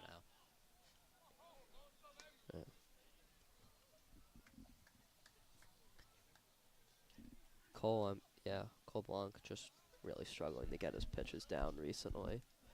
See if he can improve here on this one, 2-0. 2 out scenario though, just needs 1 strikeout. And a balk. This inning. A balk. A balk for Cole Blanc, and that will advance the runners. Yeah. 2 runners in scoring position for Bishop Eustace. Dom, that's kind of a bit of deja vu for us. You could say that again. The 2-0. That one fouled off by Viola. It's now 2-1. Somebody said heads up. I hope that didn't hit anybody, but yeah, it's now 2-1. Blanc just trying to get out of this one. Just 2 more to go. As first base is open, so a walk would not be the worst thing in the world, but certainly would not help. Here it is, the 2-1. That one, a swing and a miss. Great pitch there from Blanc. Brought the heat, and it's now 2-2.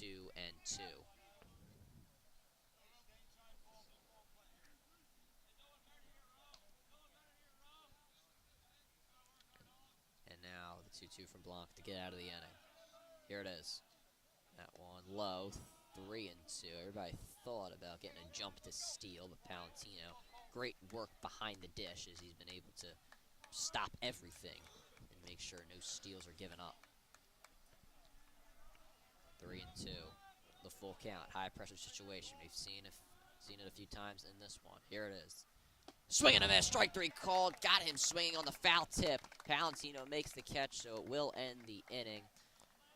Bishop Eustace is able to get a run, and we will play one more here in New Jersey. But before we do that, we'll take a break here on WSJP. Don't go anywhere. We'll be right back.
Oh, I just. We are back here on WSJP. Brogan Burns will step in for Bishop Eustace for the final inning of work. Brogan Burns does not have any pitching stats this season. And first pitch to Falcone is in there for a strike. Got him on the off speed. Falcone this season, 3 games played, a .667 average, but only 7 plate appearances for him. And next pitch, that one in the dirt. It is now 1-1.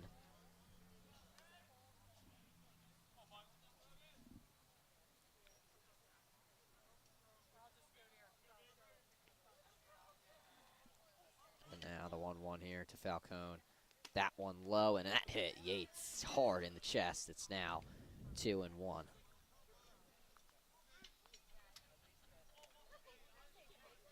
The Prep just need anything here, try and get a little rally, possibly can see what happens. And Falcone hits this one. I don't know where it's going. I hope it's not anywhere near me, but it's not at all, and it's a foul ball. 2-2 it'll remain.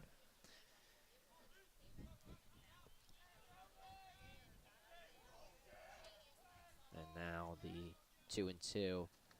Falcone takes that one, looking, strike 3 called. He is very, very upset about that one. And now Morawski is up for St. Joe's Prep. Pinch hitting for Johnny Sittler. Yep.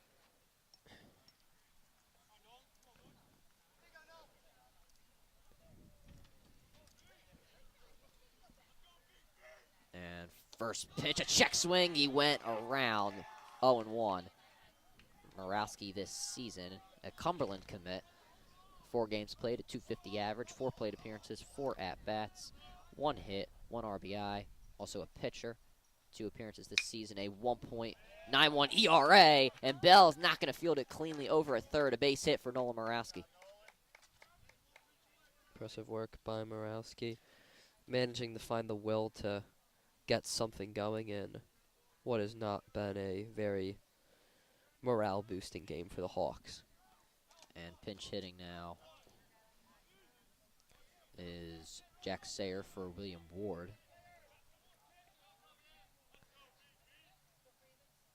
That one in there for a strike.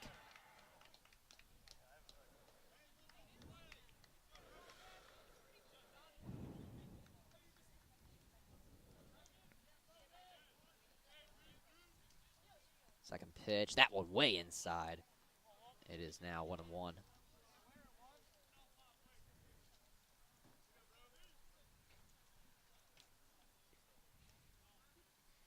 Sayer in 6 games played this season, a 100 average and 11 plate appearances for him.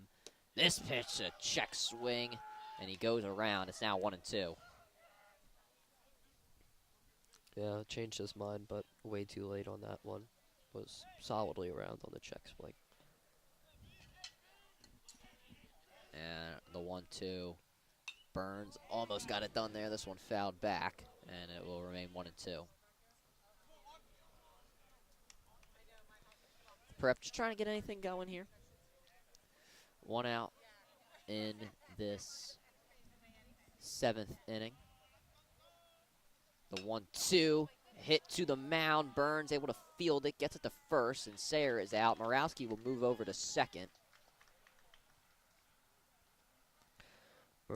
Morawski advances, but with 2 outs, we'll see if the Hawks can actually make something of it.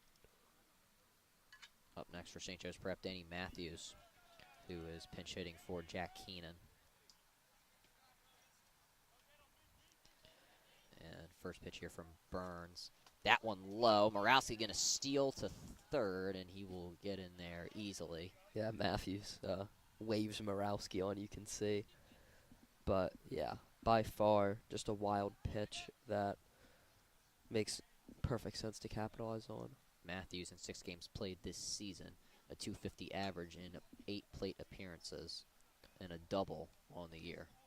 And hopefully, 2 outs, but hopefully you can get a base hit, knock in Morawski, at least prevent the Hawks from leaving here scoreless. it's a conversation between Bishop Eustace coaching and the umpires. There was also a mound visit from Gates and Burns. And Yates and umpire having a friendly conversation. Matthews just trying to knock in a run here. You don't want to get shut out if you are St. Joe's Prep. You want to at least get something and something to build off of for your next game against Roman Catholic, which will come tomorrow at 4 p.m. here on WSJP. We will also be your duo on commentary then.